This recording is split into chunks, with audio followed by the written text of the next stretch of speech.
사경회를 참석하게 되었습니다. 이 목사님의 설교를 듣다 보니 마음속에 점점 말씀에 대한, 또 하나님에 대한, 예수님에 대한 어떤 마음들이 점점 생기게 돼요.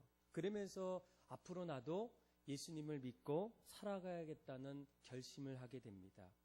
집회가 끝날 때쯤에 이 목사님께서 이렇게 말씀하세요. 여러분, 오늘 혹시 이 자리에서 새로 믿기로 결심한 사람이 있다면 한번 손을 들어보십시오.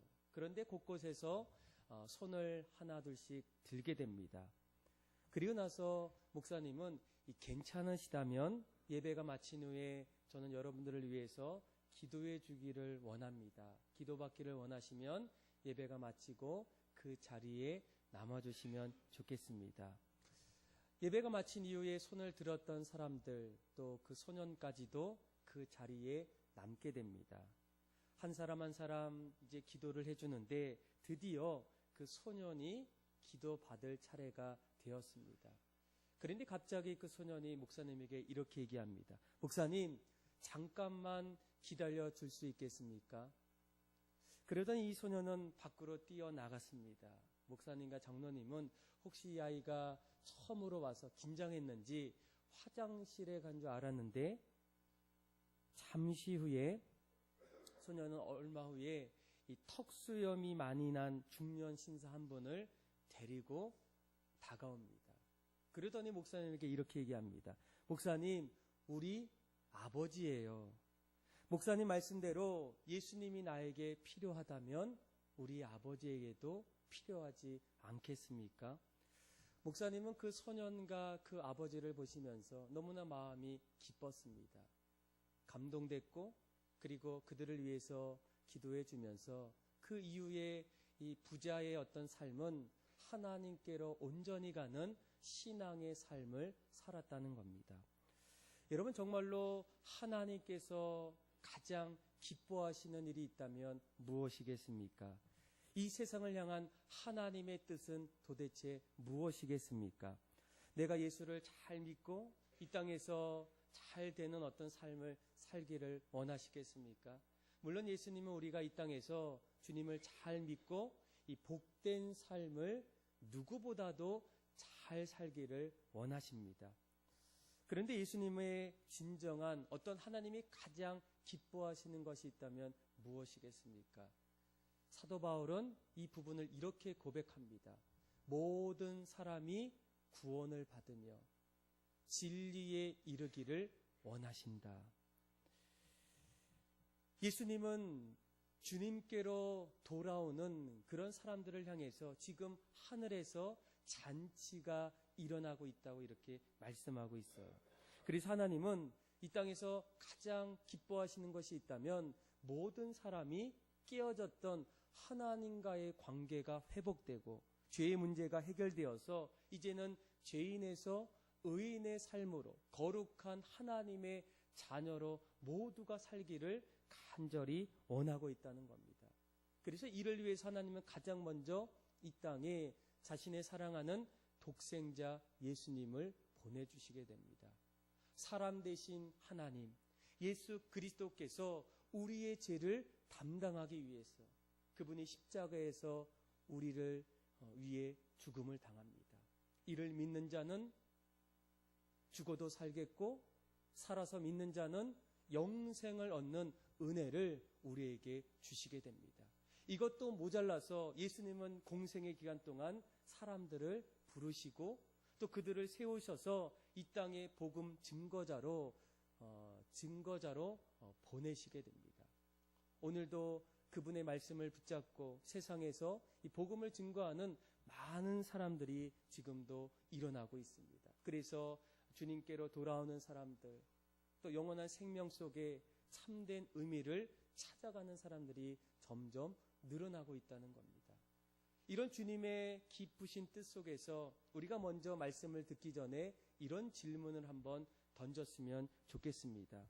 오늘 이곳에 있는 모든 분들, 오늘 말씀 속에서 나는 정말로 하나님이 기뻐하시는 일을 하고 있을까? 내가 예수님의 제자처럼 또 복음 증거자로 나도 그 길을 함께 동참하며 그 길을 걸어가고 있을까? 여러분들은 하나님의 꿈과 예수님의 비전을 깨닫고 정말로 내가 그 길을 걸어가기를 원하고 있을까? 아마 어떤 분들은 지금도 그렇게 살아가시는 분도 있고, 또 어떤 분들은 앞으로 그렇게 살기를 바라시는 분도 있고, 또 어떤 분들은 그 안에서 내가 그렇게 살기를 원했는데 참 그렇게 걷는 일이 쉬운 일은 아니라서 점점 포기하고 싶고, 언젠가부터 주님과 함께 귀한 사역들을 잃어버리고 있는 사람들도 종종 있다라는 거예요. 그래서 오늘 말씀은 우리가 하나님이 가장 기뻐하시는 영혼을 살리고 또 사람을 살리는 그런 귀한 사역 속에서 믿음의 성도들이 어떻게 하면 효과적으로 하나님의 귀한 영혼 살리는 일을 함께 할 수 있을까? 어떤 모습으로 우리가 나아가야만 정말 영혼을 구원하고 하나님 나라를 세워가는 그런 귀한 일에 함께 동참할 수 있을까? 이런 어떤 질문 속에서 오늘 말씀을 함께 나누기를 원합니다. 여러분, 정말로 이 전도자에게 또 영혼을 살리고 또 복음을 증거하기를 원하는 사람들에게 가장 먼저 필요한 것이 있다면 무엇이겠습니까? 오늘 우리가 읽었던 우리 16절에서 우리 한번 19절까지 말씀을 우리 한번 같이 한번 교독으로 같이 한번 다 같이 한번 읽겠습니다. 시작.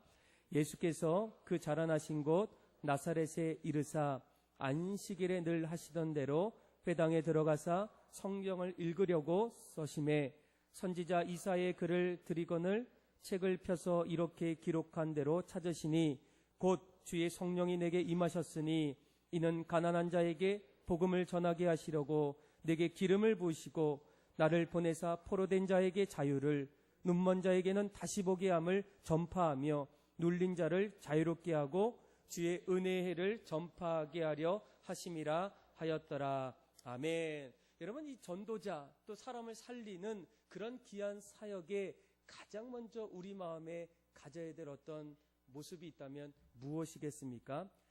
가장 먼저 이 복음의 능력이 무엇인지를 깨닫는 거예요. 그래서 이 복음의 능력을 깨닫고 복음의 능력으로 한 영혼을 품는 일이 중요하다는 겁니다. 여러분, 이 복음의 능력은 무엇이겠습니까? 가난한 자를 오늘 본문에 보면 부욕해 한다는 거예요. 주로 이 가난을 두 가지로 말합니다. 하나는 우리가 보통 이 경제적인 가난을 이야기합니다.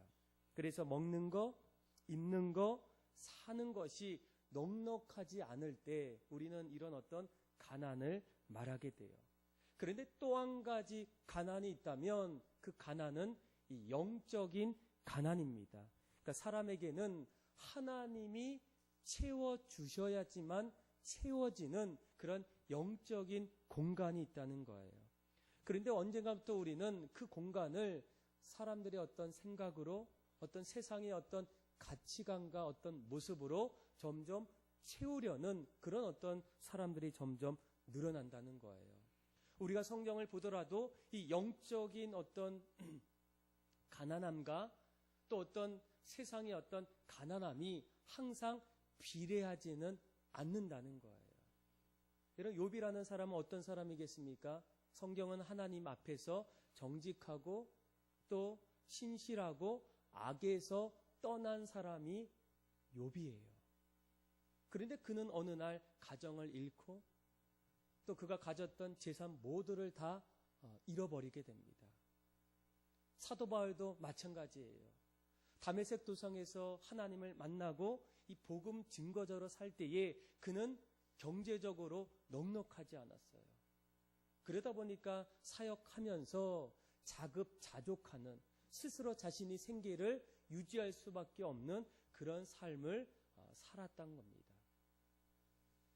그래서 우리가 이 복음의 능력 속에는 이런 어떤 영적인 이 가난함을 부욕해 하는 어떤 능력이 있다는 거예요. 여전히 어떤 분들은 무언가 가질 수 있다면 내 삶이 부욕해 되지 않을까. 아마 오래된 이야기인데 우리나라에서 가장 부자가 어떤 회사입니까? 삼성이에요. 근데 삼성의 어떤 그 이야기를 들어보면 삼성에서도 그 삼성의 그 가문에 그 이제 막내딸이 있는데 이 막내딸이 어느 날 뉴스에서 보니까 교통사고로 사망했다는 거예요. 참 충격이었죠. 그러니까 그 당시에 어떤 이 막내이기 때문에 나중에 보니까 여성 가운데 그 당시에 4대 부호였어요. 네 번째로 여성 중에 가장 많은 어떤 주식을 가졌고 또 우리나라 100대 부자 중에서 35위의 주식을 가졌다는 겁니다. 그런데 3일 지나고 난 이후에 정정 보도가 났어요. 교통사고가 아니라 자택에서 자살했다는 겁니다. 그러니까 이유는 밝혀지지 않았어요. 그런데 그 속에 들여다보게 되면 가장 많은 것을 가졌던 그 사람이 어떻습니까? 언젠가부터 괴로웠겠죠. 힘들었겠죠. 자신 안에 무언가 채우고자 하는 그런 어떤 공허함을 채울 수 없었기 때문에 아마 그런 어떤 이 극단적인 선택을 택하지 않았나. 또 어떤 분들은 가진 것보다는 무언가를 이룰 때에 내가 어느 자리에 섰을 때에 내가 부욕해 됨을 어떤 마음에 갖게 됩니다. 여러분 요즘에 학생들이 또 어린아이들이 가장 선호하는 직업 1위가 무엇이겠습니까? 연예인이에요. 얼마나 좋습니까? 요즘에 TV 보면 매일 먹는 거, 가는 거, 쓰는 거, 노는 거 이런 어떤 모습들이 보여져서 아이들이 너무나 좋아해요. 평생 그렇게 살고 싶다. 그런데 이 연예인들의 어떤 삶을 돌아보면 잊어버릴만 하면 늘 다시 일어나는 어떤 사건 가운데 하나가 무엇입니까? 자살이에요. 근데 우리가 이름만 말해도 알고 있는 어떤 연예인이 죽을 때에 자살할 때에 한 가지 유언을 남겼어요. 유서를 남겼는데 그 유서에는 정말로 우리가 다시금 새롭게 생각해야 될 아주 중요한 메시지가 있어요. 사는 게 사는 것 같지 않다. 누구보다도 정상에 올랐고 무언가를 다 가질 수 있고 이루었는데 그가 마지막에 선택한 것은 사는 게 사는 것 같지가 않다는 거예요. 여러분 무엇을 말하겠습니까? 우리 안에 반드시 채워져야 될 영적인 부요함이 있다는 거예요. 그런데 그 영적인 부요함이 무엇으로부터 채워지겠습니까? 이 복음의 능력이 우리의 영적인 어떤 공고함을 채워주신다는 거예요. 그래서 오직 복음의 능력이 영적인 가난을 부욕케 합니다. 반드시 우리가 기억해야 될 것은 세상의 부요함이 영적인 부요함을 채워줄 수 없다라는 거예요. 이 복음의 여러분 능력이 또 무엇이겠습니까? 18절 말씀을 잘 보시면 또 한 가지 있어요. 포로된 자를 어떻게 한다고요? 자유케 하는 능력이 복음의 능력이라는 거예요. 뭐 요즘에 이 포로라는 단어를 많이 사용하지 않지만 오늘날 어떤 갇혀있고 매여일 수밖에 없는 어떤 이 포로를 현대적인 언어로 표현하면 무엇이겠습니까? 중독이라고 말할 수 있어요. 무엇인가 중독되어서 포로된 자처럼 살아가는 사람들이 여러분 곳곳에 많다는 거예요. 우리의 삶도 그런 모습이 있지 않습니까? 어떤 분들은 쇼핑 좋아해요. 옷을 사는 것 필요합니다. 그런데 중독되어서 늘 어디예요? 그러면 거기예요.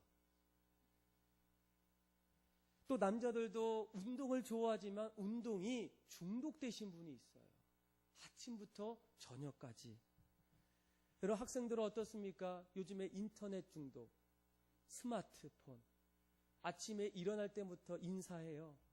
저녁에 잠잘 때까지, 걸어갈 때, 밥 먹을 때 늘 뭐를 봅니까? 거기에 매여 있다는 거예요. 포로된 어떤 삶을 오늘날 사람들이 살고 있다는 겁니다. 그런데 중요한 것은 이 복음의 능력은 무엇이겠습니까? 이런 어떤 포로된 자를 어떻게 한다고요? 자유케 하는 능력이 바로 이 복음의 능력이라는 거예요. 얼마 전에 집사님과 어떤 만남 또 식사를 같이 했어요. 근데 이런저런 얘기를 하다가 그분이 저에게 갑자기 이런 솔직한 얘기를 하시더라고요. 목사님, 제가 목사님한테 이런 얘기를 한번 좀 고민이 있어요. 그러니까 신앙생활을 하는데 어쩔 수 없이 술을 좀 마시게 된다고 해요.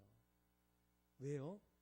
사업을 하다 보니까 사람들과 만남을 갖다 보니까 그 이야기를 더 하다 보니까 술이 없이는 할 수가 없다는 거예요. 근데 자꾸 신앙생활을 하다 보면 이 부분이 걸린다는 거예요. 그래서 노력했고 또 안 마시려고 한번 결단했는데 그때마다 한번 넘어지고 또 넘어져서 또 술을 댔다는 거예요. 그래서 이런 생각까지 했다고 해요. 목사님, 그래서 제가 술을 이제 마시다 보니까 사람들 만날 때는 안 마시고 혼자 있을 때 집에서 혼자 술을 마시면 어떨까, 이런 어떤 마음까지도 들었다는 거예요. 그러면서 그분이 이제 결론을 얘기해요. 목사님, 그런데 요즘에 제가 술을 끊었다는 거예요. 강력하게 끊었다는 거예요. 그런데 그 이유를 물어보니까 하나님의 은혜가 내 마음에 점점 뜨겁게 찾아오면서 그분이 나를 점점 인도하시니까 내가 그것을 끊을 수밖에 없다는 거예요. 이것이 복음의 능력이 아니겠습니까? 하나님께서 내 마음을 강력히 붙잡아 주시고 또 이 복음의 능력을 통해서 내가 할 수 없었던 그 일들을 어떻게 합니까? 중독되었던, 포로되었던 그 포로된 삶에서 자유케 되는 어떤 능력이 이 복음의 능력을 통해서 일어난다는 거예요. 또 한 가지 18절의 말씀을 잘 보시면 또 한 가지 복음의 능력은 무엇이겠습니까? 눈먼 자를 어떻게 한다고요? 다시 보게 하는 능력이라는 거예요. 여러분, 눈먼 자는 앞을 보지 못합니다. 그런데 오늘 말씀에 이 눈먼 자는 누구를 말하겠습니까? 꿈이 없는 사람들, 비전이 없는 사람들, 미래에 대한 어떤 분명한 계획이 없는 사람들을 말하는 것 같아요. 그래서 이 눈먼 자는 특별히 영적인 어떤 세계를 바라보지 못하는 어두운 눈을 갖게 돼요.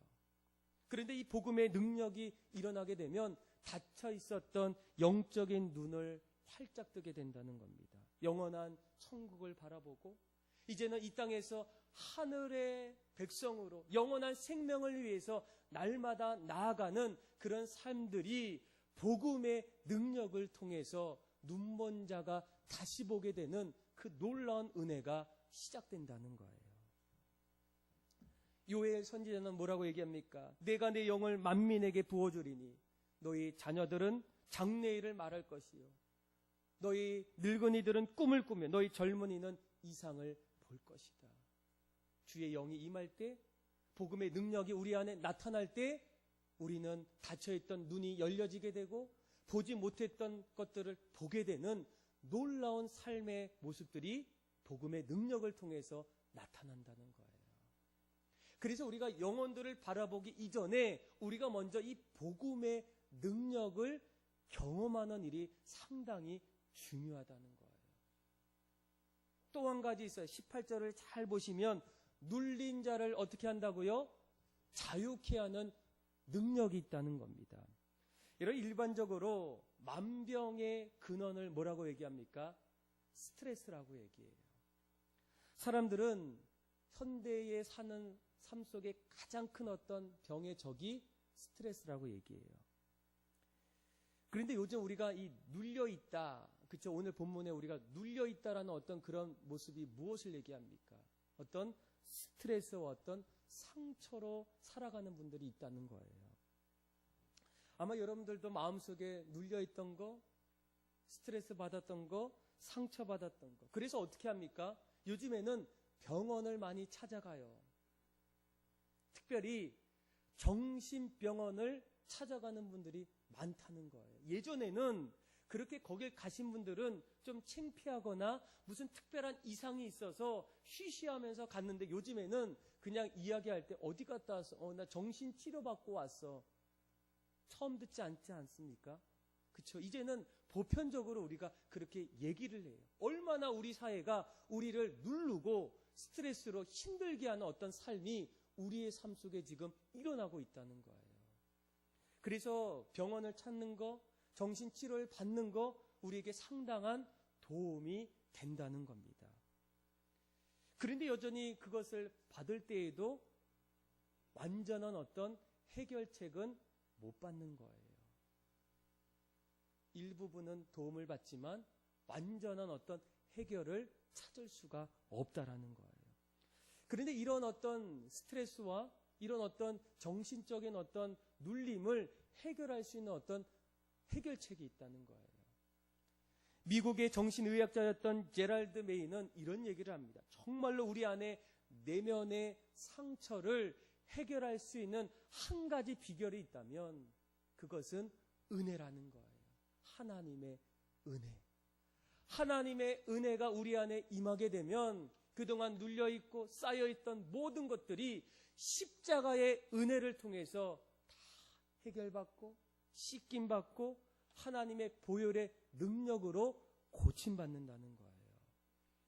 로마서 8장 1절에 그러므로 이제 그리스도 예수 안에 있는 자에게는 결코 정죄함이 없나니 그러므로 이전 것은 지나갔으니 보라 새 것이 되었도다.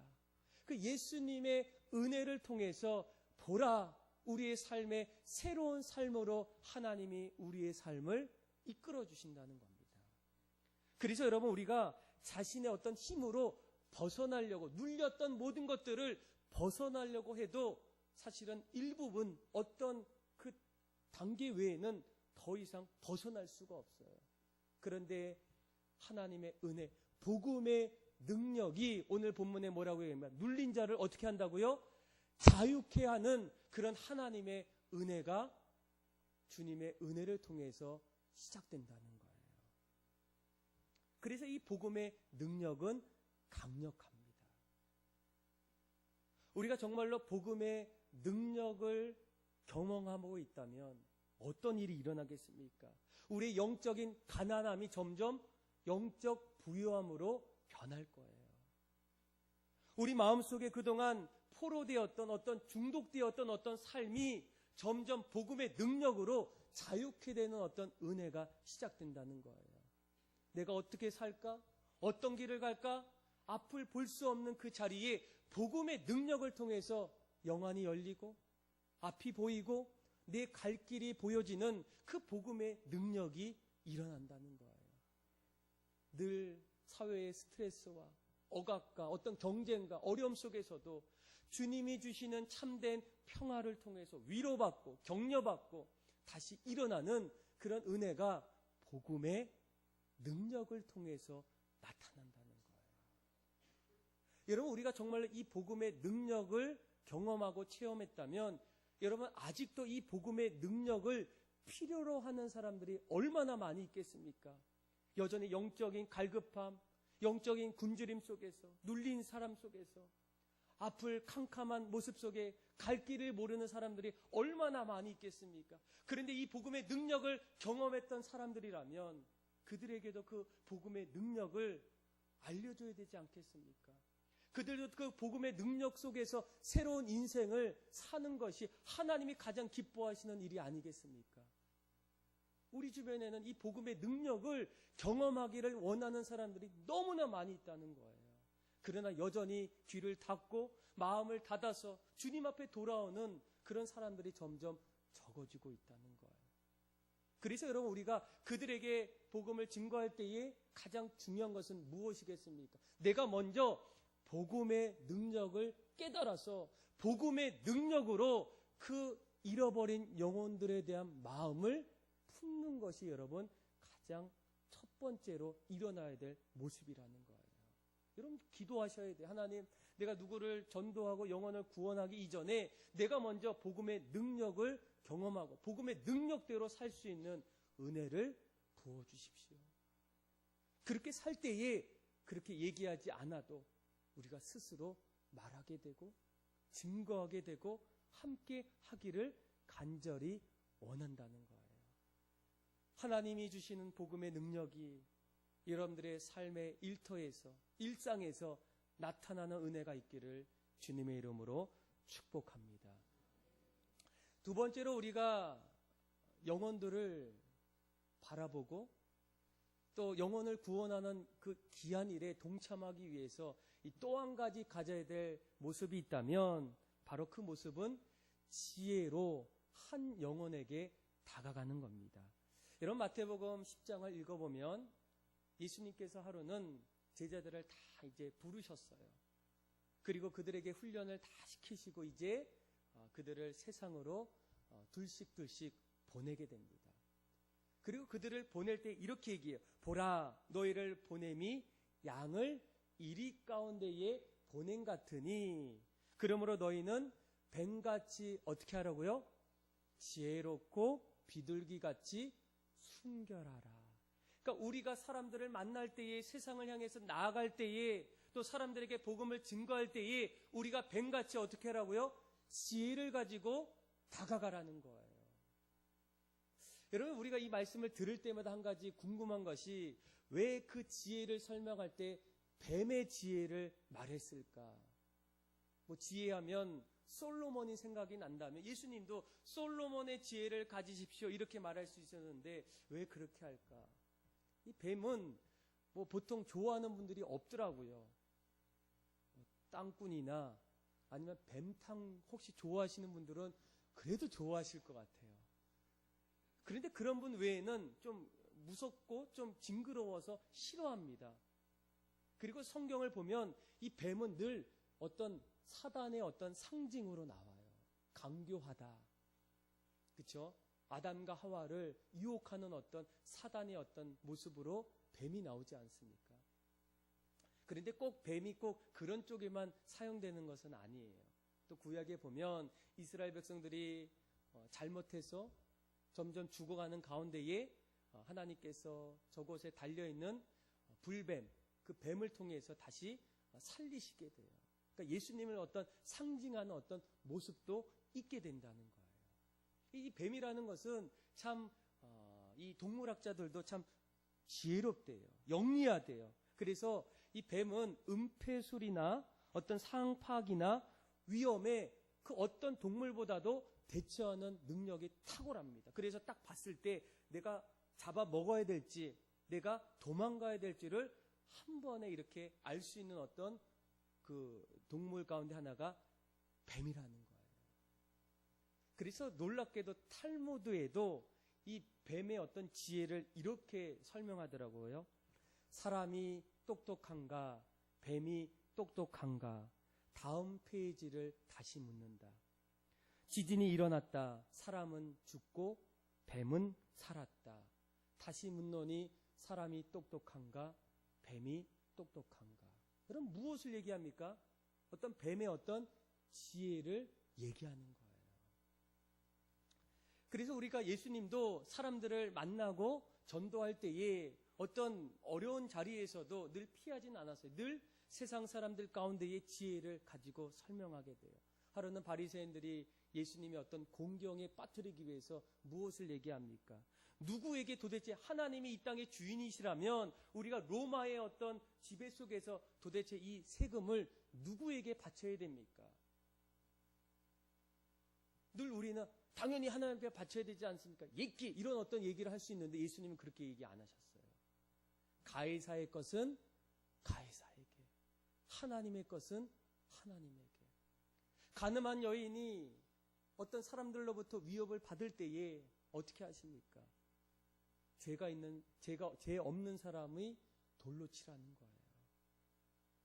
그들에게 회피하거나 도망가거나 아니면 어떤 자기 어떤 뜻만을 얘기하기보다는 사람들이 이해할 수 있는 어떤 세상의 지혜를 가지고 말씀하셨다는 거예요. 우리가 어떤 영혼들을 바라보고 대할 때에 중요한 것은 그들에 다가갈 때에 그들의 어떤 상태는 다 다르다는 거예요. 특별히 이 기독교, 예수님에 대해서 사람들이 보통 세 가지 어떤 종류로 생각하게 돼요. 가장 큰 어떤 사람들은 이 기독교를 부정적으로 생각하는 사람이 있어요. 그래서 기독교의 기자만 나와도 치를 떠는 분들, 그때부터 막 열변을 토하시는 분들 얼마나 많이 있습니까? 이런 사람들에게 우리가 어떻게 해요? 가서 복음을 전하고 또 구체적으로 내가 만난 이야기를 하면 그 사람이 잘 듣겠습니까? 잘 안 들어요. 그런 사람들에게는 장기적인 어떤 접근이 필요하다는 거예요. 무조건 들이대서 얘기하는 어떤 그런 모습보다는 지혜가 필요하다는 거예요. 또 어떤 사람은 부정적인 사람은 아니지만 기독교에 대해서 중립적으로 생각하는 사람이 있어요. 이런 사람들은 좀 이미지를 좀 중요시 여깁니다. 우리 어떤 모습들, 정말 기독교인들이 어떻게 사는지를 좀 보고 있어요. 이런 사람들에게는 점점 주님의 어떤 따뜻한 마음들, 긍정적인 어떤 마음을 줄 수 있는 어떤 그런 지혜로 다가가야 된다는 거예요.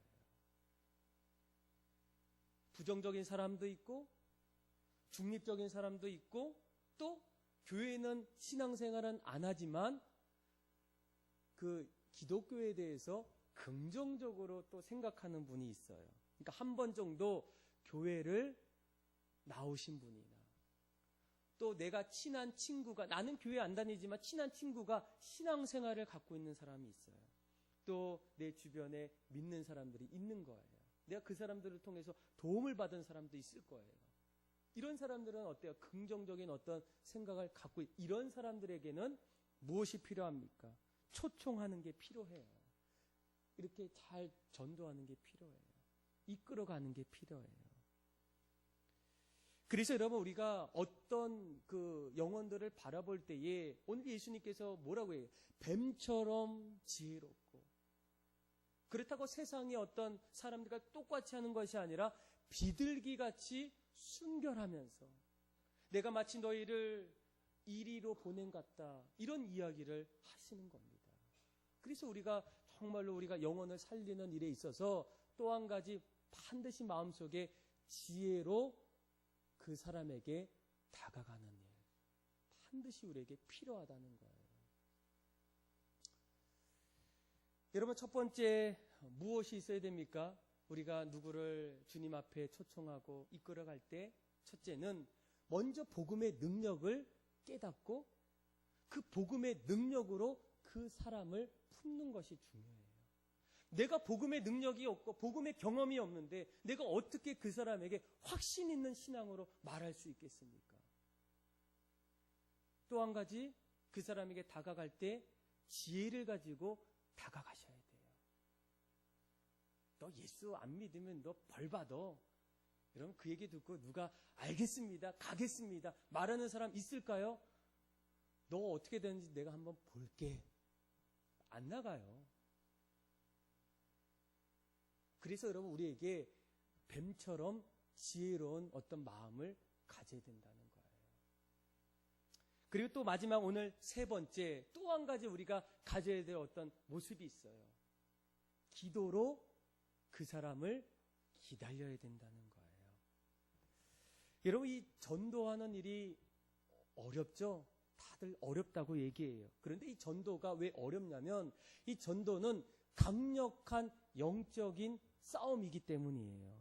그래서 여러분, 이 기도가 반드시 필요합니다.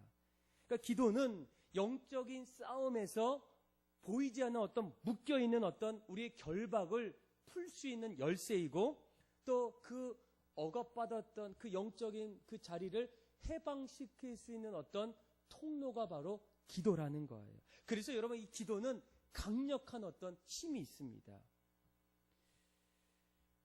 마가복음 11장 24절, 그러므로 내가 너에게 말하노니 무엇이든지 기도하고 구하는 것을 받은 줄을 믿으라. 그리하면 너에게 그대로 되리라. 야고보서 1장 16절, 오직 믿음으로 구하고 조금도 의심하지 말라.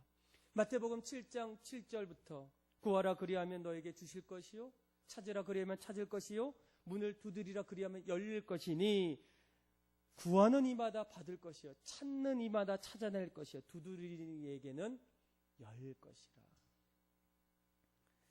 그래서 여러분, 이 성경에 나타났던 수많은 일들을 보게 되면 그 안엔 놀랍게도 기도하는 믿음의 성도들의 모습이 있다는 거예요. 구약의 이스라엘 백성들이 애굽을 떠나서 가나안 땅으로 갈 때에 그들은 노예 생활을 이제 청산하고 이제 짐을 싸고 가게 돼요. 그런데 그때에 아말렉이라는 어떤 그 족속이 그들을 쫓아옵니다. 그들은 준비되어 있어요.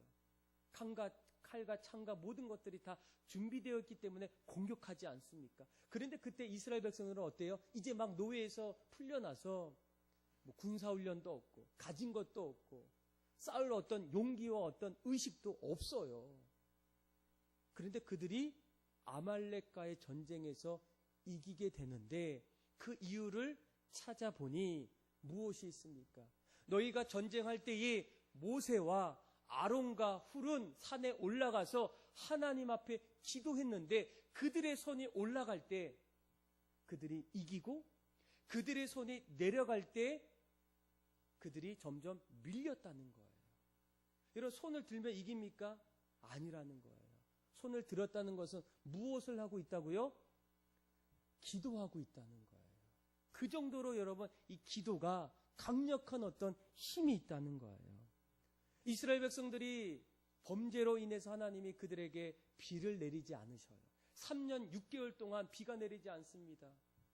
그런데 그때에 이제 비가 내리기 시작해요. 그 이유를 보니까 그때에 엘리야라는 선지자가 하늘의 문을 열기 위해서 기도하고 있었다는 거예요. 모세가 이스라엘 백성들이 범죄할 때에 하나님이 그들을 심판하신다고 얘기할 때에 그들은 간절히 하나님 앞에 국률과 회개를 위해서 기도해요. 그런데 그때마다 하나님이 뜻을 돌이키십니다. 무엇 때문에? 기도 때문에. 그래서 여러분, 이 기도는 하늘의 문을 열고 닫는 능력이 바로 기도라는 거예요. 기도할 때에 무엇이 시작됩니까? 하나님의 일하심이 시작되는 거예요. 그래서 우리가 어떤 교회의 사역들을 할 때에 여러분, 가장 사역의 성공의 열쇠가 뭡니까? 기도예요. 기도로 시작해서 기도로 마쳐야 돼요. 모든 부서도 마찬가지예요. 선교회, 성가대, 또 새가족팀 모두가 다 우리가 이 어떤 팀들을 잘 세워 나가기 위해서 그 팀의 어떤 중요한 어떤 열쇠가 기도예요. 다른 건 다 몰라도 기도하셔야 돼요. 그래서 여러분, 기도할 때에 우리가 막혔던 어떤 일들이 나는 할 수 없는데 하나님께서 그 막혀 있었던 또 잠겨 있었던 그 열쇠들을 하나하나 이렇게 풀어주신다는 거예요. 이것이 바로 기도의 능력이고 우리가 기도할 수밖에 없는 이유라는 겁니다. 여러분, 우리가 정말로 오늘 세 가지 꼭 기억하셔야 돼요. 우리가 한 영혼을 품을 때 또 그들을 주님 앞에 초청하기를 원할 때 내 모습 속에 정말 복음의 능력을 내가 경험했는가? 그래서 눈먼 자를 다시 보게 하고 가난한 자를 다시 부욕해 하고 또 포로된 자에게 자유를 주고 그리고 다시금 복음의 능력으로 내가 다시 살고 있는가? 이런 경험이 있을 때 우리는 그들에게 다시금 복음의 능력으로 한 영혼을 품을 수 있다는 거예요. 그리고 또 우리가 그들에게 다가갈 때 가장 중요한 것은 뱀처럼 뭐 하라고요? 지혜롭게 다가가라는 거예요. 그냥 무작정 얘기하시거나 이번에 교회에서 너 꼭 오래 이렇게 얘기하시거나 이런 어떤 생각보다는 내가 이 사람한테 어떻게 하나님의 사랑을 내가 전할 수 있을까 고민하고 기도하고 나아갈 때 지혜가 생기는 거예요. 여러분, 지혜는 세상의 지혜도 있지만 하나님이 주시는 지혜가 있다는 거예요. 그래서 여러분, 기도가 필요합니다. 기도할 때 생각지도 못한 어떤 인사이트가 막 생각이 나요. 하나님이 주시기 때문에. 그래서 영혼을 품을 때 기도하면서 기다리시는 거예요. 아마 얼마 전에 이제 명절이 있었습니다. 그래서 아마 이제 자기 집에 찾아오시는 가족도 있고 또 그동안 한동안 못 갔던 그런 고향을 찾아가신 분도 아마 있을 거예요. 그런데 이 명절이 되기 한 주 전에 어떤 제가 이렇게 보니까 저희 교회 부부 가정 중에 안 나오셨더라고요. 그래서 이분들이 나오실 법한데 이게 명절도 아닌데 안 나오셨어요. 그래서 무슨 일이 있을까 이런 어떤 생각을 갖고 있는 찰나에 이제 지난주에 그분들을 좀 교회에서 만났어요. 아니 어떻게 왜 명절 전주에 안 나오셨어요? 그런데 이 가정은 좀 이렇게 보면 좀 부러워요. 이게 그 가정이 또 늘 하나님 앞에서 또 하나님 중심으로 살기를 원하는 그런 어떤 모습도 있고 또 신앙생활도 이제 열심히 하려는 어떤 그런 신앙의 몸부림도 있고 그런데 그 가정이 한 가지 좀 걱정이 있는 게 이제 그 가정 모두가 다 주님을 잘 믿는데 그래서 시아버지도 잘 믿고 시어머니도 잘 믿는데 이 친정이 안 믿는 거예요. 여러분 이 전도할 때 가장 어려운 어떤 전도 대상자가 누구입니까? 같이 살았던 식구들. 그쵸? 남편? 말 정말 안 들어요. 아내? 똑같아요. 너무 잘 아니까. 가정이니까. 그러니까 이 친정 어머니를 전도하고 싶은데 이 어머니도 별로 요동하지 않으시는 거예요. 그래서 목장 안에서도 이런 부분들을 좀 얘기하고 또 기도 제목으로 나누고 그런 얘기를 또 저도 같이 듣게 되었어요. 그래서 왜 그날 안 나오셨습니까? 이렇게 얘기를 물어보니까 이분들이 이런 얘기를 하더라고요. 목사님, 저희가 한 주 전에 간 이유가 있어요. 저희가 한 주 전에 가서 명절이 됐을 때 그때 저희 아들, 딸 그리고 또 저희 신랑 온 가족 그리고 어머니에게 얘기해서 어머니랑 함께 한번 교회를 같이 가기 위해서 먼저 내려갔다는 거예요. 얼마나 좋은 생각입니까? 그래서 제가 궁금하더라고요. 그래서 어떻게 됐어요? 이렇게 그분이 얘기했어요. 제가 딸로서 엄마한테 얘기하니까 엄마 이번에는 저희 온 식구가 내려와서 우리 손자들이랑 같이 교회를 이번에 같이 가요. 그런데 어머니의 대답은 No thank you. 좋은데 안 간다는 거예요. 예전의 어떤 대답과 똑같아요. 그러고 나서 어떻게 됐겠습니까? 여기서 끝나면 얘기 안 했겠죠. 그리고 나서 이제 사위가 되는 분이 얘기한 거예요. 장모님, 이번에 저희 주일날 교회 가서 우리 아이들이랑 같이 교회 나가요. 같이 예배 드려요. 이렇게 얘기했어요. 그런데 그 얘기가 끝나자마자 놀랍게도 그 장모님께서 알았다고, 같이 가겠다고 그렇게 말씀하시고 주일날 같이 가신 거예요. 얼마나 좋습니까? 얼마나 감사합니까? 그런데 이분들이 인천에 올라올 때에 이런 또 걱정이 들더라고요.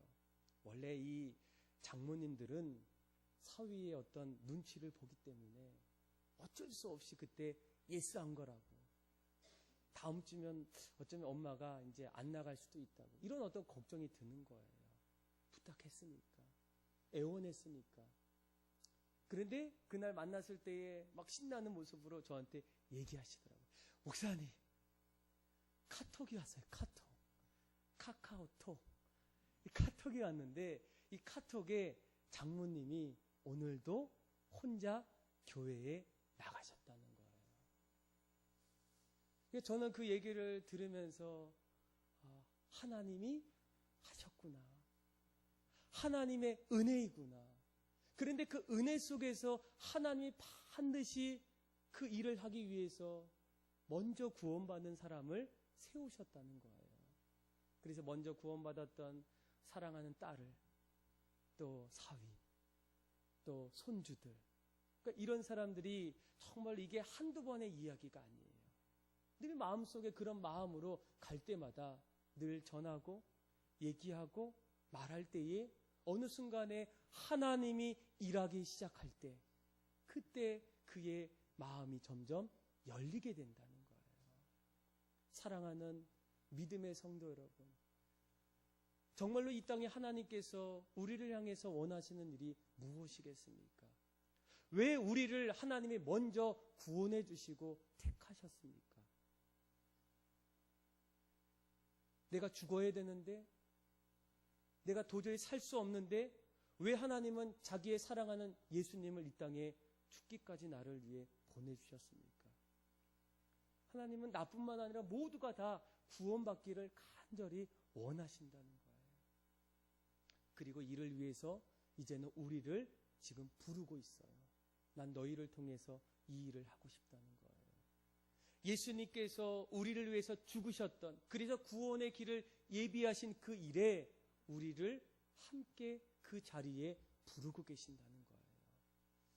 저는 여러분들이 오늘 함께 기도할 때에 하나님, 저도 그 일에 동참하기를 원합니다. 하나님의 그 거룩한 뜻에 내가 그 뜻을 함께 이루기를 원합니다. 그런데 좀 어려워요. 그래서 여러분들 기도하셔야 돼요. 하나님, 저에게도 복음의 능력을 부어주십시오. 복음의 능력이 일어날 때 갇힌 자를 자유케 하고 눈먼 자를 다시 보게 하고 또 그 안에서 보기를 원하고 또 가난한 자를 부욕케 하는 능력을 내가 경험해야 이 경험의 능력으로 내가 말할 수 있지 않겠습니까? 하나님, 나의 지혜로는 어렵습니다. 지혜를 주십시오. 하늘에서 내려오는 그 지혜로, 그리고 그 안에서 반드시 내가 하나님 앞에 간절히 기도할 때 이제는 나도 일하지만 하나님의 일하심을 통해서 정말로 영혼들이 다시금 주님 앞에 돌아오는 일들, 가정에서 또 일터에서 내 삶의 공동체에서 일어나기를 원합니다.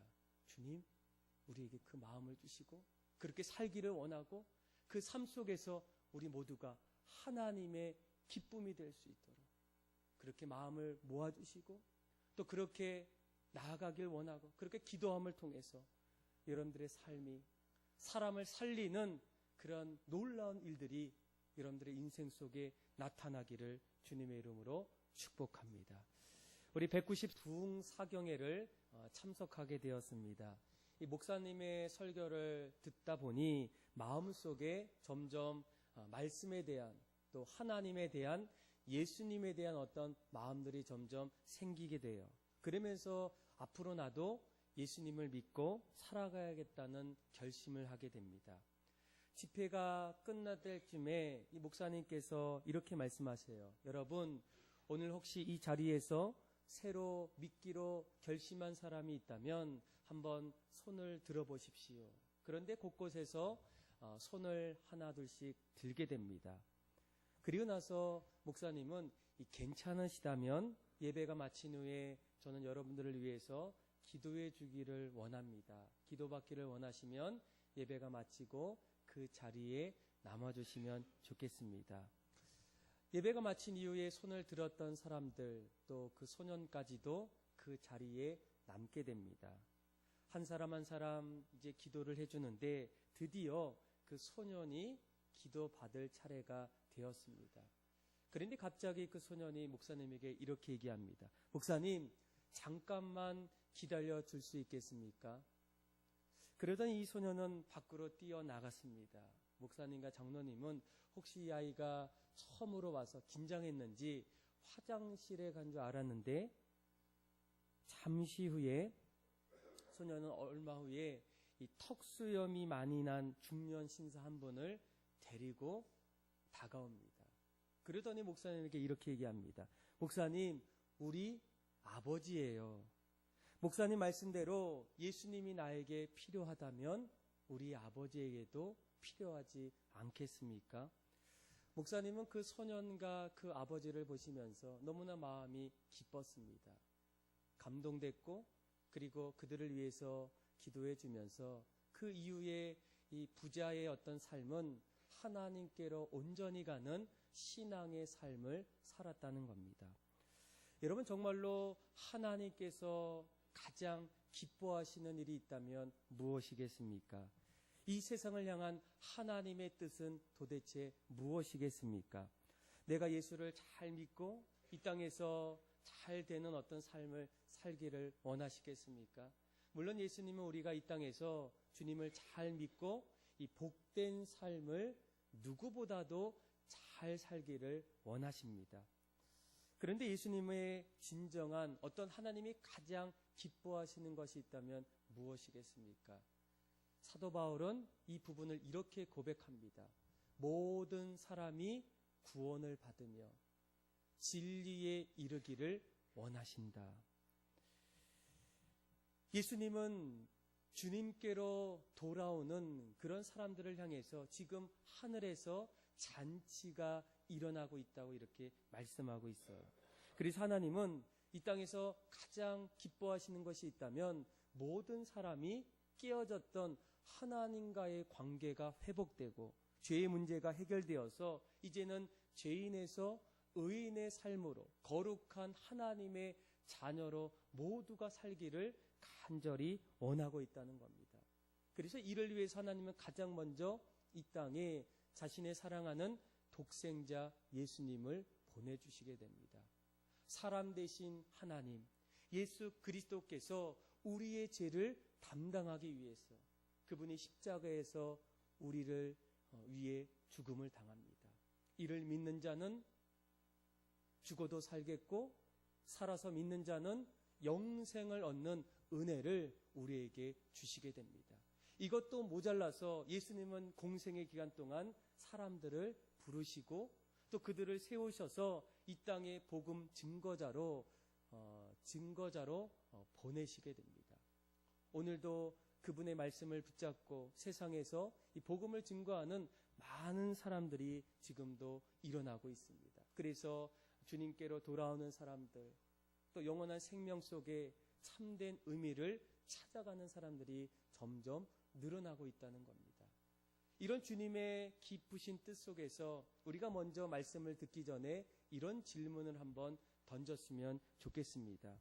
오늘 이곳에 있는 모든 분들, 오늘 말씀 속에서 나는 정말로 하나님이 기뻐하시는 일을 하고 있을까? 내가 예수님의 제자처럼 또 복음 증거자로 나도 그 길을 함께 동참하며 그 길을 걸어가고 있을까? 여러분들은 하나님의 꿈과 예수님의 비전을 깨닫고 정말로 내가 그 길을 걸어가기를 원하고 있을까? 아마 어떤 분들은 지금도 그렇게 살아가시는 분도 있고 또 어떤 분들은 앞으로 그렇게 살기를 바라시는 분도 있고 또 어떤 분들은 그 안에서 내가 그렇게 살기를 원했는데 참 그렇게 걷는 일이 쉬운 일은 아니라서 점점 포기하고 싶고 언젠가부터 주님과 함께 귀한 사역들을 잃어버리고 있는 사람들도 종종 있다라는 거예요. 그래서 오늘 말씀은 우리가 하나님이 가장 기뻐하시는 영혼을 살리고 또 사람을 살리는 그런 귀한 사역 속에서 믿음의 성도들이 어떻게 하면 효과적으로 하나님의 귀한 영혼 살리는 일을 함께 할 수 있을까? 어떤 모습으로 우리가 나아가야만 정말 영혼을 구원하고 하나님 나라를 세워가는 그런 귀한 일에 함께 동참할 수 있을까? 이런 어떤 질문 속에서 오늘 말씀을 함께 나누기를 원합니다. 여러분 정말로 이 전도자에게 또 영혼을 살리고 또 복음을 증거하기를 원하는 사람들에게 가장 먼저 필요한 것이 있다면 무엇이겠습니까? 오늘 우리가 읽었던 우리 16절에서 우리 한번 19절까지 말씀을 우리 한번 같이 한번 교독으로 다 같이 한번 읽겠습니다. 시작. 예수께서 그 자라나신 곳 나사렛에 이르사 안식일에 늘 하시던 대로 회당에 들어가사 성경을 읽으려고 써심에 선지자 이사야의 글을 드리거늘 책을 펴서 이렇게 기록한 대로 찾으시니 곧 주의 성령이 내게 임하셨으니 이는 가난한 자에게 복음을 전하게 하시려고 내게 기름을 부으시고 나를 보내사 포로된 자에게 자유를 눈먼 자에게는 다시 보게 함을 전파하며 눌린 자를 자유롭게 하고 주의 은혜의 해를 전파하게 하려 하심이라 하였더라. 아멘. 여러분 이 전도자 또 사람을 살리는 그런 귀한 사역에 가장 먼저 우리 마음에 가져야 될 어떤 모습이 있다면 무엇이겠습니까? 가장 먼저 이 복음의 능력이 무엇인지를 깨닫는 거예요. 그래서 이 복음의 능력을 깨닫고 복음의 능력으로 한 영혼을 품는 일이 중요하다는 겁니다. 여러분, 이 복음의 능력은 무엇이겠습니까? 가난한 자를 오늘 본문에 보면 부욕해 한다는 거예요. 주로 이 가난을 두 가지로 말합니다. 하나는 우리가 보통 이 경제적인 가난을 이야기합니다. 그래서 먹는 거, 입는 거, 사는 것이 넉넉하지 않을 때 우리는 이런 어떤 가난을 말하게 돼요. 그런데 또 한 가지 가난이 있다면 그 가난은 이 영적인 가난입니다. 그러니까 사람에게는 하나님이 채워주셔야지만 채워지는 그런 영적인 공간이 있다는 거예요. 그런데 언젠가부터 우리는 그 공간을 사람들의 어떤 생각으로, 어떤 세상의 어떤 가치관과 어떤 모습으로 점점 채우려는 그런 어떤 사람들이 점점 늘어난다는 거예요. 우리가 성경을 보더라도 이 영적인 어떤 가난함과 또 어떤 세상의 어떤 가난함이 항상 비례하지는 않는다는 거예요. 여러분, 욥이라는 사람은 어떤 사람이겠습니까? 성경은 하나님 앞에서 정직하고 또 신실하고 악에서 떠난 사람이 욥이에요. 그런데 그는 어느 날 가정을 잃고 또 그가 가졌던 재산 모두를 다 잃어버리게 됩니다. 사도 바울도 마찬가지예요. 다메섹 도상에서 하나님을 만나고 이 복음 증거자로 살 때에 그는 경제적으로 넉넉하지 않았어요. 그러다 보니까 사역하면서 자급자족하는, 스스로 자신이 생계를 유지할 수밖에 없는 그런 삶을 살았던 겁니다. 그래서 우리가 이 복음의 능력 속에는 이런 어떤 영적인 이 가난함을 부욕해 하는 어떤 능력이 있다는 거예요. 여전히 어떤 분들은 무언가 가질 수 있다면 내 삶이 부욕해 되지 않을까. 아마 오래된 이야기인데 우리나라에서 가장 부자가 어떤 회사입니까? 삼성이에요. 근데 삼성의 어떤 그 이야기를 들어보면 삼성에서도 그 삼성의 그 가문에 그 이제 막내딸이 있는데 이 막내딸이 어느 날 뉴스에서 보니까 교통사고로 사망했다는 거예요. 참 충격이었죠. 그러니까 그 당시에 어떤 이 막내이기 때문에 나중에 보니까 여성 가운데 그 당시에 4대 부호였어요. 네 번째로 가장 여성 중에 가장 많은 어떤 주식을 가졌고 또 우리나라 100대 부자 중에서 35위의 주식을 가졌다는 겁니다. 그런데 3일 지나고 난 이후에 정정 보도가 났어요. 교통사고가 아니라 자택에서 자살했다는 겁니다. 그러니까 이유는 밝혀지지 않았어요. 그런데 그 속에 들여다보게 되면 가장 많은 것을 가졌던 그 사람이 어떻습니까? 언젠가부터 괴로웠겠죠. 힘들었겠죠. 자신 안에 무언가 채우고자 하는 그런 어떤 공허함을 채울 수 없었기 때문에 아마 그런 어떤 이 극단적인 선택을 택하지 않았나. 또 어떤 분들은 가진 것보다는 무언가를 이룰 때에 내가 어느 자리에 섰을 때에 내가 부욕해 됨을 어떤 마음에 갖게 됩니다. 여러분, 요즘에 학생들이 또 어린아이들이 가장 선호하는 직장, 직업 1위가 무엇이겠습니까? 연예인이에요. 얼마나 좋습니까? 요즘에 TV 보면 매일 먹는 거, 가는 거, 쓰는 거, 노는 거 이런 어떤 모습들이 보여줘서 아이들이 너무나 좋아해요. 평생 그렇게 살고 싶다. 그런데 이 연예인들의 어떤 삶을 돌아보면 잊어버릴만 하면 늘 다시 일어나는 어떤 사건 가운데 하나가 무엇입니까? 자살이에요. 그런데 우리가 이름만 말해도 알고 있는 어떤 연예인이 죽을 때에, 자살할 때에 한 가지 유언을 남겼어요. 유서를 남겼는데 그 유서에는 정말로 우리가 다시금 새롭게 생각해야 될 아주 중요한 메시지가 있어요. 사는 게 사는 것 같지 않다. 누구보다도 정상에 올랐고 무언가를 다 가질 수 있고 이루었는데 그가 마지막에 선택한 것은 사는 게 사는 것 같지가 않다는 거예요. 여러분, 무엇을 말하겠습니까? 우리 안에 반드시 채워져야 될 영적인 부요함이 있다는 거예요. 그런데 그 영적인 부요함이 무엇으로부터 채워지겠습니까? 이 복음의 능력이 우리의 영적인 어떤 공고함을 채워주신다는 거예요. 그래서 오직 복음의 능력이 영적인 가난을 부요케 합니다. 반드시 우리가 기억해야 될 것은 세상의 부요함이 영적인 부요함을 채워줄 수 없다라는 거예요. 이 복음의 여러분 능력이 또 무엇이겠습니까? 18절 말씀을 잘 보시면 또 한 가지 있어요. 포로된 자를 어떻게 한다고요? 자유케 하는 능력이 복음의 능력이라는 거예요. 뭐 요즘에 이 포로라는 단어를 많이 사용하지 않지만 오늘날 어떤 갇혀있고 매여일 수밖에 없는 어떤 이 포로를 현대적인 언어로 표현하면 무엇이겠습니까? 중독이라고 말할 수 있어요. 무엇인가 중독되어서 포로된 자처럼 살아가는 사람들이 여러분 곳곳에 많다는 거예요. 우리의 삶도 그런 모습이 있지 않습니까? 어떤 분들은 쇼핑 좋아해요. 옷을 사는 것 필요합니다. 그런데 중독되어서 늘 어디예요? 그러면 거기예요. 또 남자들도 운동을 좋아하지만 운동이 중독되신 분이 있어요. 아침부터 저녁까지. 여러분 학생들은 어떻습니까? 요즘에 인터넷 중독, 스마트폰. 아침에 일어날 때부터 인사해요.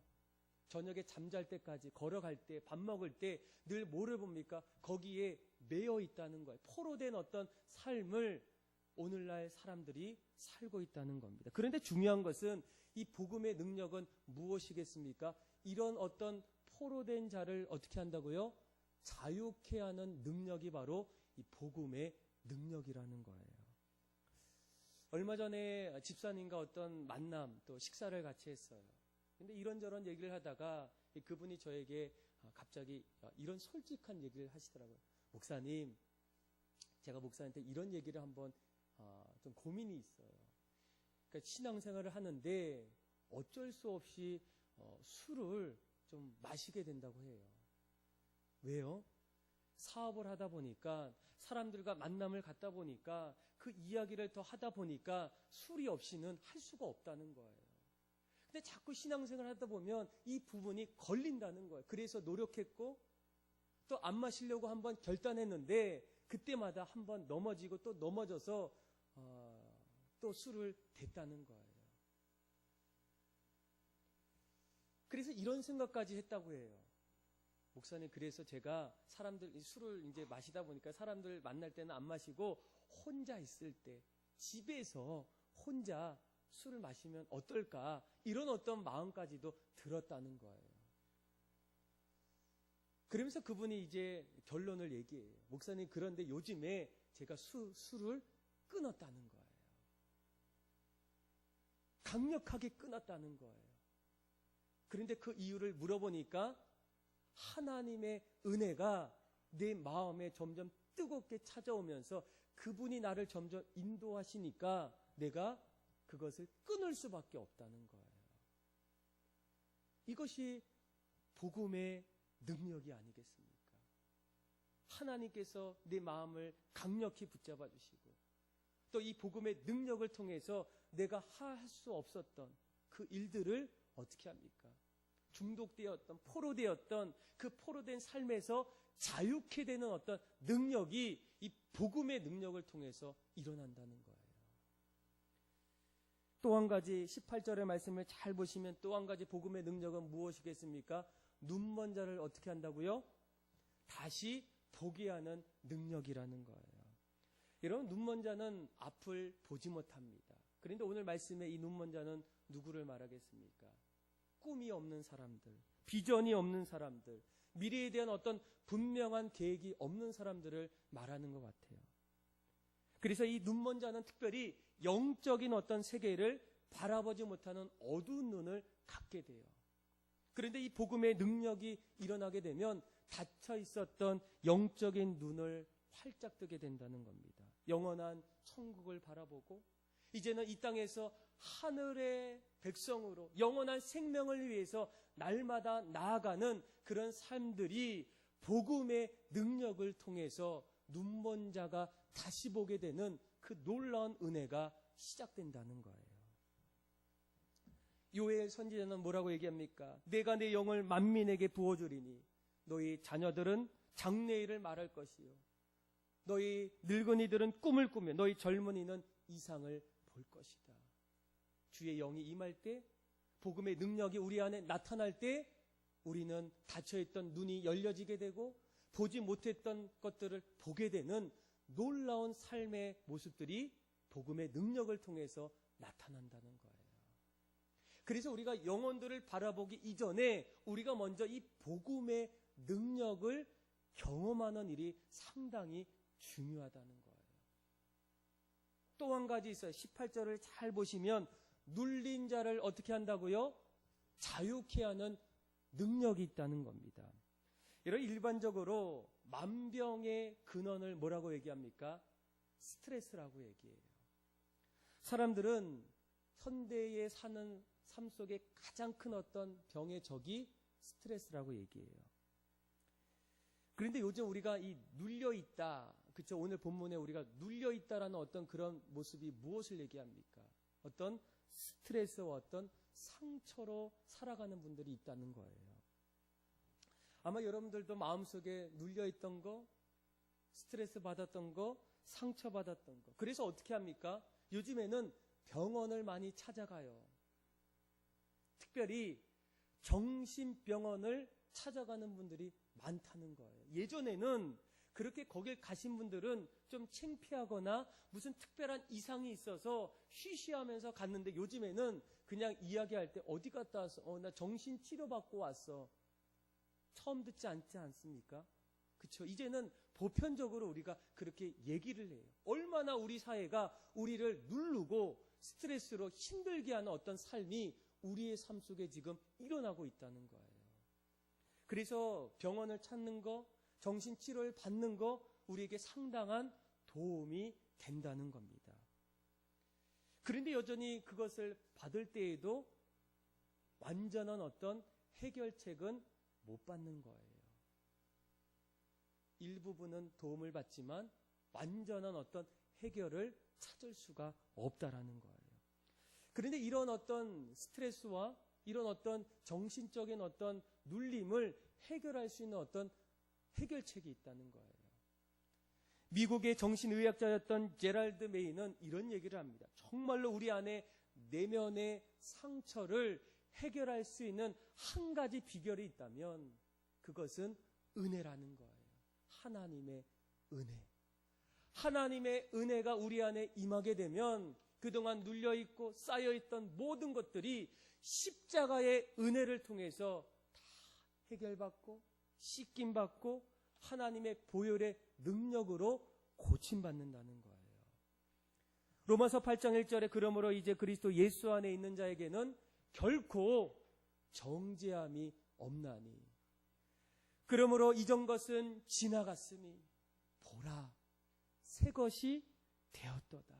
그 예수님의 은혜를 통해서 보라 우리의 삶의 새로운 삶으로 하나님이 우리의 삶을 이끌어 주신다는 겁니다.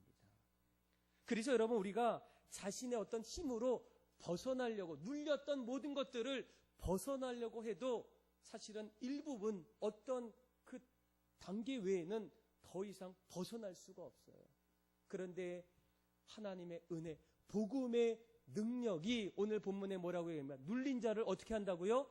자유케 하는 그런 하나님의 은혜가 주님의 은혜를 통해서 시작된다는 거예요.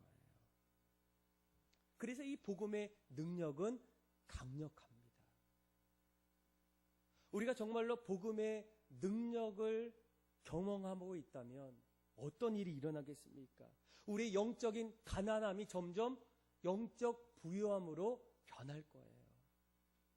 우리 마음속에 그동안 포로되었던 어떤 중독되었던 어떤 삶이 점점 복음의 능력으로 자유케 되는 어떤 은혜가 시작된다는 거예요. 내가 어떻게 살까? 어떤 길을 갈까? 앞을 볼 수 없는 그 자리에 복음의 능력을 통해서 영안이 열리고 앞이 보이고 내 갈 길이 보여지는 그 복음의 능력이 일어난다는 거예요. 늘 사회의 스트레스와 억압과 어떤 경쟁과 어려움 속에서도 주님이 주시는 참된 평화를 통해서 위로받고 격려받고 다시 일어나는 그런 은혜가 복음의 능력을 통해서 나타난다는 거예요.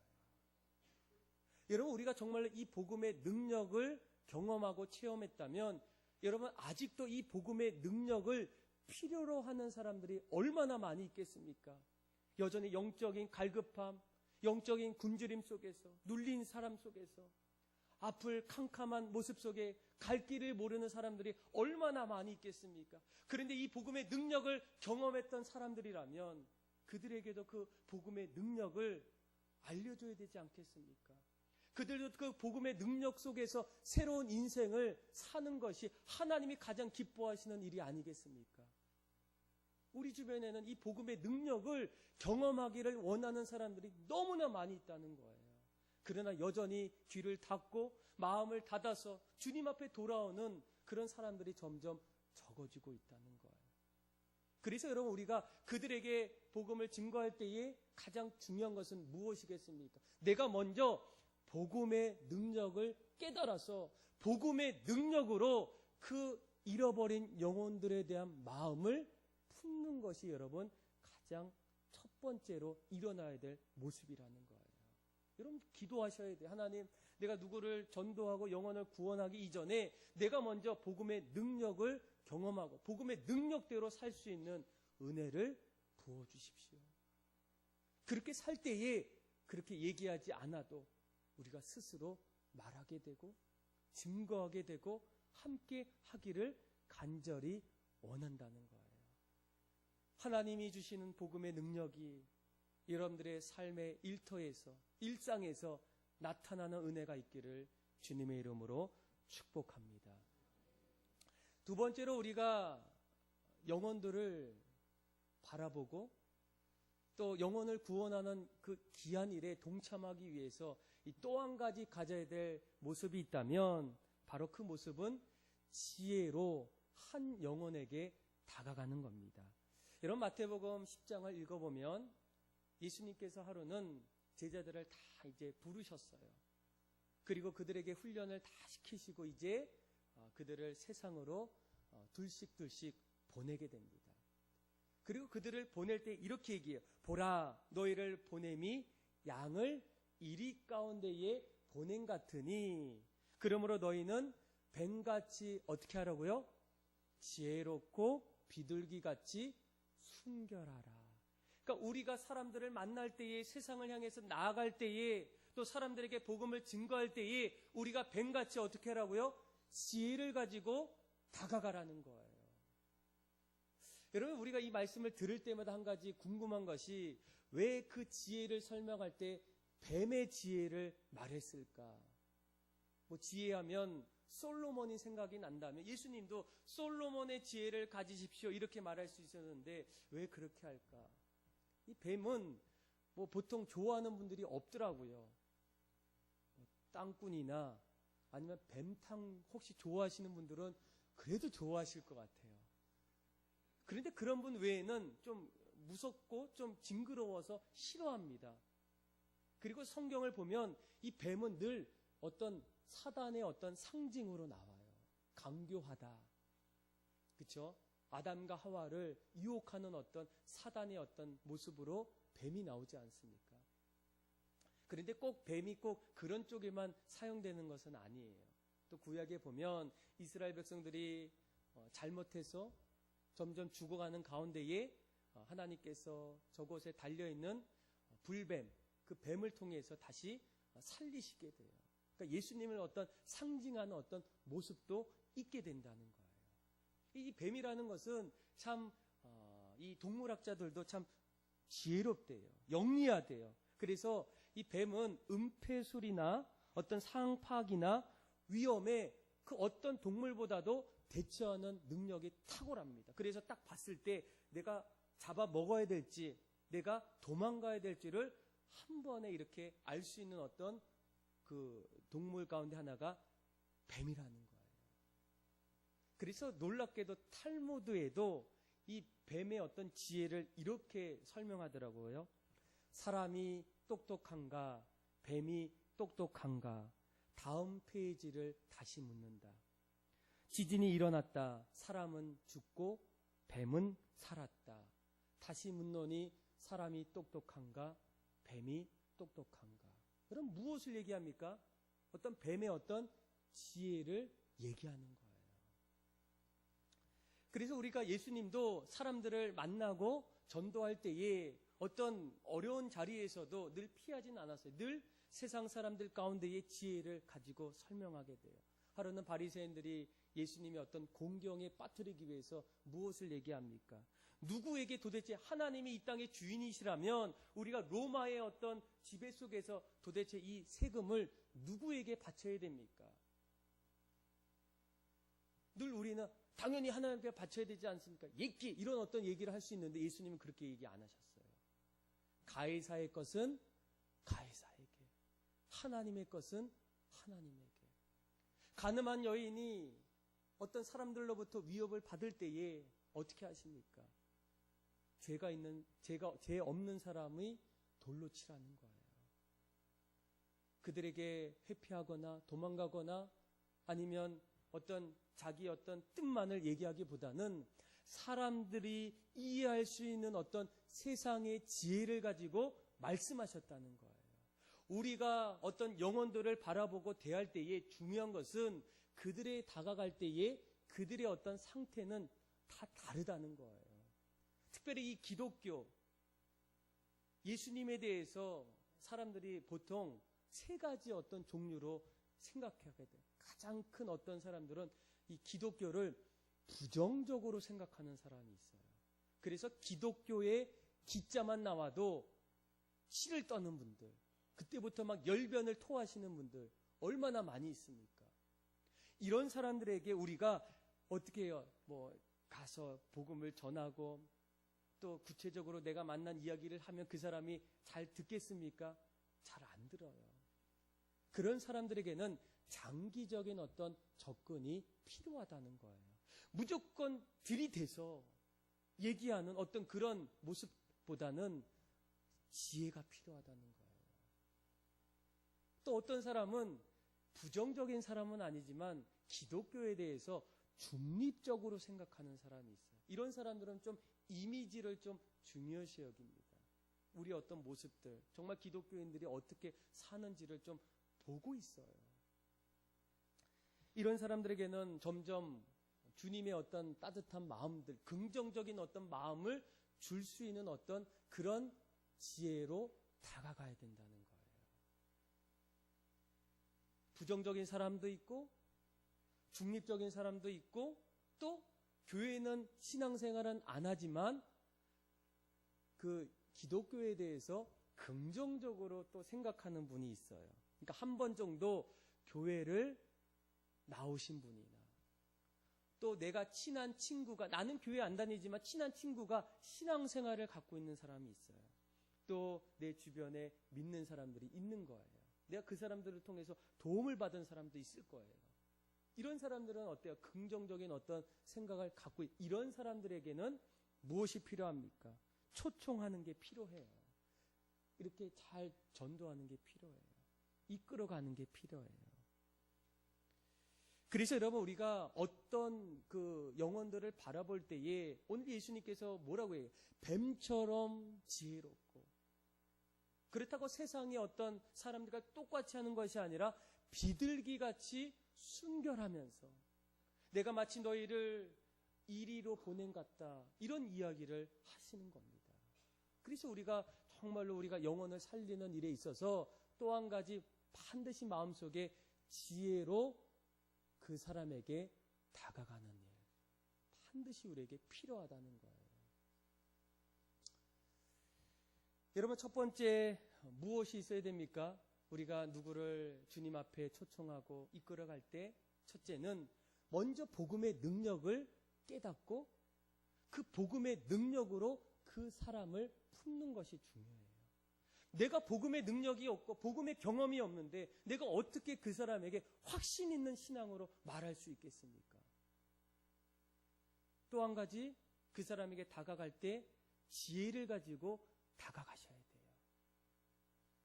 너 예수 안 믿으면 너 벌 받아. 여러분, 그 얘기 듣고 누가 알겠습니다, 가겠습니다 말하는 사람 있을까요? 너 어떻게 되는지 내가 한번 볼게. 안 나가요. 그래서 여러분, 우리에게 뱀처럼 지혜로운 어떤 마음을 가져야 된다는 거예요. 그리고 또 마지막, 오늘 세 번째, 또 한 가지 우리가 가져야 될 어떤 모습이 있어요. 기도로 그 사람을 기다려야 된다는 거예요. 여러분, 이 전도하는 일이 어렵죠? 다들 어렵다고 얘기해요. 그런데 이 전도가 왜 어렵냐면, 이 전도는 강력한 영적인 싸움이기 때문이에요. 그래서 여러분, 이 기도가 반드시 필요합니다.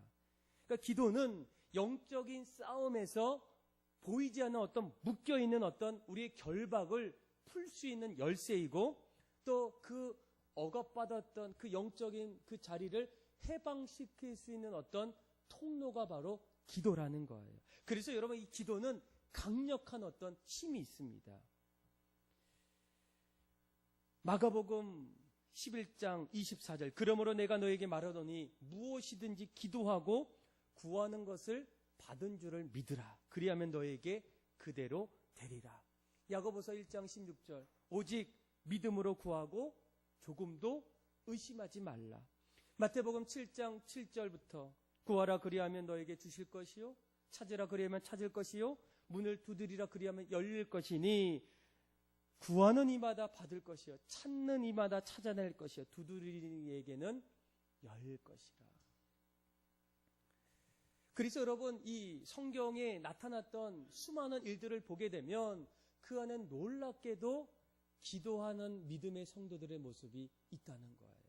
구약의 이스라엘 백성들이 애굽을 떠나서 가나안 땅으로 갈 때에 그들은 노예 생활을 이제 청산하고 이제 짐을 싸고 가게 돼요. 그런데 그때에 아말렉이라는 어떤 그 족속이 그들을 쫓아옵니다. 그들은 준비되어 있어요. 칼과 창과 모든 것들이 다 준비되어 있기 때문에 공격하지 않습니까? 그런데 그때 이스라엘 백성들은 어때요? 이제 막 노예에서 풀려나서 뭐 군사훈련도 없고 가진 것도 없고 싸울 어떤 용기와 어떤 의식도 없어요. 그런데 그들이 아말렉과의 전쟁에서 이기게 되는데 그 이유를 찾아보니 무엇이 있습니까? 너희가 전쟁할 때에 모세와 아론과 훌은 산에 올라가서 하나님 앞에 기도했는데 그들의 손이 올라갈 때 그들이 이기고 그들의 손이 내려갈 때 그들이 점점 밀렸다는 거예요. 여러분, 손을 들면 이깁니까? 아니라는 거예요. 손을 들었다는 것은 무엇을 하고 있다고요? 기도하고 있다는 거예요. 그 정도로 여러분, 이 기도가 강력한 어떤 힘이 있다는 거예요. 이스라엘 백성들이 범죄로 인해서 하나님이 그들에게 비를 내리지 않으셔요. 3년 6개월 동안 비가 내리지 않습니다. 그런데 그때에 이제 비가 내리기 시작해요. 그 이유를 보니까 그때에 엘리야라는 선지자가 하늘의 문을 열기 위해서 기도하고 있었다는 거예요. 모세가 이스라엘 백성들이 범죄할 때에 하나님이 그들을 심판하신다고 얘기할 때에 그들은 간절히 하나님 앞에 긍휼과 회개를 위해서 기도해요. 그런데 그때마다 하나님이 뜻을 돌이키십니다. 무엇 때문에? 기도 때문에. 그래서 여러분, 이 기도는 하늘의 문을 열고 닫는 능력이 바로 기도라는 거예요. 기도할 때에 무엇이 시작됩니까? 하나님의 일하심이 시작되는 거예요. 그래서 우리가 어떤 교회의 사역들을 할 때에 여러분, 가장 사역의 성공의 열쇠가 뭡니까? 기도예요. 기도로 시작해서 기도로 마쳐야 돼요. 모든 부서도 마찬가지예요. 선교회, 성가대, 또 새가족팀 모두가 다 우리가 이 어떤 팀들을 잘 세워 나가기 위해서 그 팀의 어떤 중요한 어떤 열쇠가 기도예요. 다른 건 다 몰라도 기도하셔야 돼요. 그래서 여러분, 기도할 때에 우리가 막혔던 어떤 일들이 나는 할 수 없는데 하나님께서 그 막혀 있었던 또 잠겨 있었던 그 열쇠들을 하나하나 이렇게 풀어주신다는 거예요. 이것이 바로 기도의 능력이고 우리가 기도할 수밖에 없는 이유라는 겁니다. 여러분, 우리가 정말로 오늘 세 가지 꼭 기억하셔야 돼요. 우리가 한 영혼을 품을 때, 또 그들을 주님 앞에 초청하기를 원할 때 내 모습 속에 정말 복음의 능력을 내가 경험했는가? 그래서 눈먼 자를 다시 보게 하고 가난한 자를 다시 부욕해 하고 또 포로된 자에게 자유를 주고 그리고 다시금 복음의 능력으로 내가 다시 살고 있는가? 이런 경험이 있을 때 우리는 그들에게 다시금 복음의 능력으로 한 영혼을 품을 수 있다는 거예요. 그리고 또 우리가 그들에게 다가갈 때 가장 중요한 것은 뱀처럼 뭐 하라고요? 지혜롭게 다가가라는 거예요. 그냥 무작정 얘기하시거나 이번에 교회에서 너 꼭 오래 이렇게 얘기하시거나 이런 어떤 생각보다는 내가 이 사람한테 어떻게 하나님의 사랑을 내가 전할 수 있을까 고민하고 기도하고 나아갈 때 지혜가 생기는 거예요.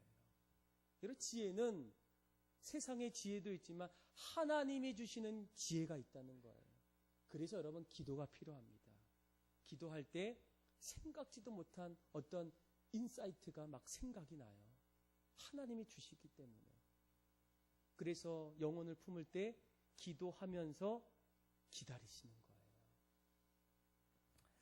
아마 얼마 전에 이제 명절이 있었습니다. 그래서 아마 이제 자기 집에 찾아오시는 가족도 있고 또 그동안 한동안 못 갔던 그런 고향을 찾아가신 분도 아마 있을 거예요.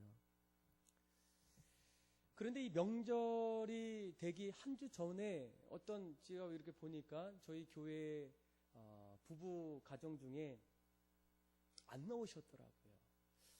그래서 이분들이 나오실 법한데 이게 명절도 아닌데 안 나오셨어요. 그래서 무슨 일이 있을까 이런 어떤 생각을 갖고 있는 찰나에 이제 지난주에 그분들을 좀 교회에서 만났어요. 아니 어떻게 왜 명절 전주에 안 나오셨어요? 근데 이 가정은 좀 이렇게 보면 좀 부러워요. 이게 그 가정이 또 늘 하나님 앞에서 또 하나님 중심으로 살기를 원하는 그런 어떤 모습도 있고 또 신앙생활도 이제 열심히 하려는 어떤 그런 신앙의 몸부림도 있고 그런데 그 가정이 한 가지 좀 걱정이 있는 게 이제 그 가정 모두가 다 주님을 잘 믿는데 그래서 시아버지도 잘 믿고 시어머니도 잘 믿는데 이 친정이 안 믿는 거예요. 여러분 이 전도할 때 가장 어려운 어떤 전도 대상자가 누구입니까? 같이 살았던 식구들. 그쵸? 남편? 말 정말 안 들어요. 아내? 똑같아요. 너무 잘 아니까. 가정이니까. 그러니까 이 친정 어머니를 전도하고 싶은데 이 어머니도 별로 요동하지 않으시는 거예요. 그래서 목장 안에서도 이런 부분들을 좀 얘기하고 또 기도 제목으로 나누고 그런 얘기를 또 저도 같이 듣게 되었어요.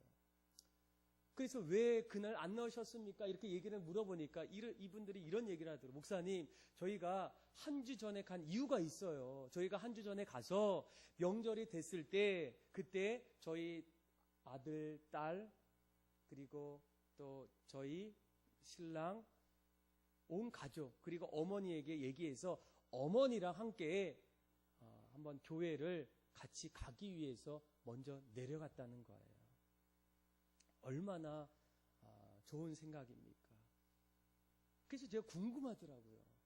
그래서 어떻게 됐어요? 이렇게 그분이 얘기했어요.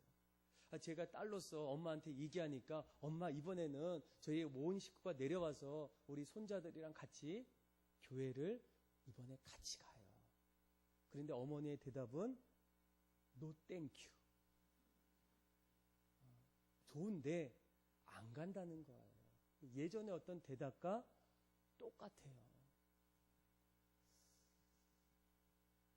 그러고 나서 어떻게 됐겠습니까? 여기서 끝나면 얘기 안 했겠죠. 그리고 나서 이제 사위가 되는 분이 얘기한 거예요. 장모님, 이번에 저희 주일날 교회 가서 우리 아이들이랑 같이 교회 나가요. 같이 예배 드려요. 이렇게 얘기했어요.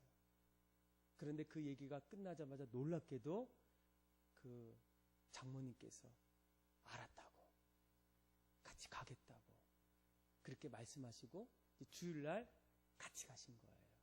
얼마나 좋습니까? 얼마나 감사합니까? 그런데 이분들이 인천에 올라올 때에 이런 또 걱정이 들더라고요.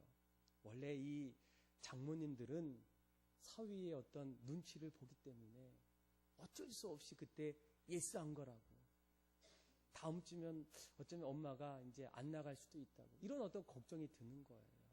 부탁했으니까. 애원했으니까. 그런데 그날 만났을 때에 막 신나는 모습으로 저한테 얘기하시더라고요. 목사님, 카톡이 왔어요. 카카오톡. 이 카톡이 왔는데 이 카톡에 장모님이 오늘도 혼자 교회에 나가셨다는 거예요. 저는 그 얘기를 들으면서 하나님이 하셨구나. 하나님의 은혜이구나. 그런데 그 은혜 속에서 하나님이 반드시 그 일을 하기 위해서 먼저 구원받는 사람을 세우셨다는 거예요. 그래서 먼저 구원받았던 사랑하는 딸을, 또 사위, 또 손주들, 그러니까 이런 사람들이 정말 이게 한두 번의 이야기가 아니에요. 늘 마음속에 그런 마음으로 갈 때마다 늘 전하고 얘기하고 말할 때에 어느 순간에 하나님이 일하기 시작할 때, 그때 그의 마음이 점점 열리게 된다는 거예요. 사랑하는 믿음의 성도 여러분, 정말로 이 땅에 하나님께서 우리를 향해서 원하시는 일이 무엇이겠습니까? 왜 우리를 하나님이 먼저 구원해 주시고 택하셨습니까? 내가 죽어야 되는데, 내가 도저히 살 수 없는데 왜 하나님은 자기의 사랑하는 예수님을 이 땅에 죽기까지 나를 위해 보내주셨습니까? 하나님은 나뿐만 아니라 모두가 다 구원받기를 간절히 원하신다는 거예요. 그리고 이를 위해서 이제는 우리를 지금 부르고 있어요. 난 너희를 통해서 이 일을 하고 싶다는 거예요. 예수님께서 우리를 위해서 죽으셨던, 그래서 구원의 길을 예비하신 그 일에 우리를 함께 그 자리에 부르고 계신다는 거예요. 저는 여러분들이 오늘 함께 기도할 때에 하나님, 저도 그 일에 동참하기를 원합니다. 하나님의 그 거룩한 뜻에 내가 그 뜻을 함께 이루기를 원합니다. 그런데 좀 어려워요. 그래서 여러분들 기도하셔야 돼요. 하나님, 저에게도 복음의 능력을 부어주십시오. 복음의 능력이 일어날 때 갇힌 자를 자유케 하고 눈먼 자를 다시 보게 하고 또 그 안에서 보기를 원하고 또 가난한 자를 부욕케 하는 능력을 내가 경험해야 이 경험의 능력으로 내가 말할 수 있지 않겠습니까? 하나님, 나의 지혜로는 어렵습니다. 지혜를 주십시오.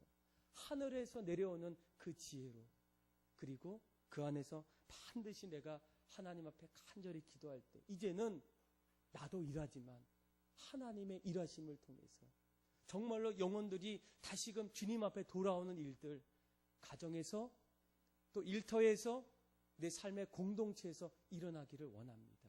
주님, 우리에게 그 마음을 주시고 그렇게 살기를 원하고 그 삶 속에서 우리 모두가 하나님의 기쁨이 될 수 있도록 그렇게 마음을 모아주시고 또 그렇게 나아가길 원하고 그렇게 기도함을 통해서 여러분들의 삶이 사람을 살리는 그런 놀라운 일들이 여러분들의 인생 속에 나타나기를 주님의 이름으로 축복합니다. 우리 190